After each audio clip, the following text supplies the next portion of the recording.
ഒരു സമാന്തര ശ്രേണിയുടെ രണ്ടാം പദത്തിൻ്റെയും ഏഴാം പദത്തിൻ്റെയും അനുപാതം 1/3. അഞ്ചാം പദം 11, ശ്രേണിയിലെ 15-ാം പദം. സോ സമാന്തര ശ്രേണി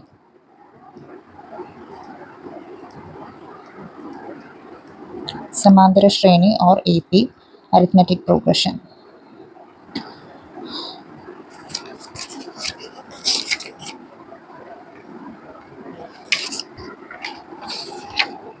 So A plus D, A plus 2D,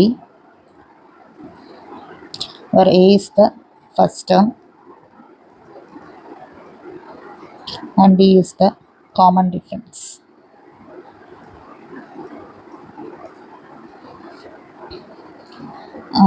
സമാന്തര ശ്രേണിയുടെ രണ്ടാം പദം. സോ സെക്കൻഡ് ടേം, രണ്ടാം പദത്തിൻ്റെയും ഏഴാം പദത്തിൻ്റെയും അനുപാതം. So second term divided by seventh term. Seventh term അതിൻ്റെ റേഷ്യോ 1/3 ആണെന്ന് തന്നിട്ടുണ്ട്. സോ സെക്കൻഡ് ടേം എന്ന് പറയുന്നത് A plus D. Seventh term A plus 6D is equal to 1/3. Cross multiply ചെയ്യാം. 3 into A plus D is equal to 1 into A plus 6D. അതോട്ട് multiply ചെയ്യാം. 3A plus 3D is equal to A plus 6D. 3A, Aയുടെ terms ഒരു side, positive ഇങ്ങോട്ട് വരുമ്പോൾ -A, 6D plus 3D ഇങ്ങോട്ട് വരുമ്പോൾ -3D. So 3A minus A, 2A is equal to 6D minus 3D. 2A is equal to 3D. So 2A is equal to 3D. Therefore A is equal to 3D divided by 2.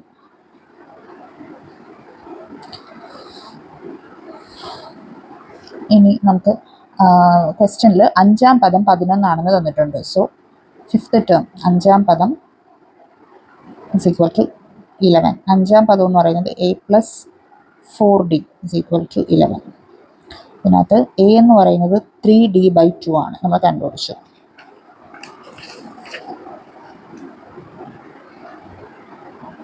(3D/2) plus 4D is equal to 11. Cross multiply 3D into 1, 3D plus 4D into 2 whole divided by 2 is equal to 11. 3D plus 4D into 2, 8D divided by 2 is equal to 11. 3D plus 8D, 11D is equal to 11D/2 is equal to 11. അപ്പോൾ നമുക്ക് LHSലും RHSലും 11 ഉണ്ട്, cancel ചെയ്ത് കളയാം. So D/2 is equal to 1. Therefore D is equal to 2. അപ്പോൾ B2 ആണെന്ന് കിട്ടി. ഇനി നമ്മളിവിടെ 2A is equal to 3D. A എന്ന് പറയുന്നത് 3D/2. D2 എന്ന് കിട്ടി. 3 into 2/2 is equal to 2 ഉം 2ഉം ക്യാൻസർ 3. A3 എന്ന് കിട്ടി. ചോദിച്ചിരിക്കുന്നത് 15th ടേം ആണ് ചോദിച്ചിരിക്കുന്നത്. 15th ടേം എന്ന് പറയുന്നത് A plus 14D ആണ്. സോ Aയുടെ വാല്യൂ 3 plus 14 into Dയുടെ വാല്യൂ 2. 3 plus 14 into 2, 28. 31 ആണ് 15th ടേം. അപ്പോൾ നമുക്ക് ഓപ്ഷൻസ് നോക്കുമ്പോൾ ഓപ്ഷൻ ബി ആണ് റൈറ്റ് ആൻസർ.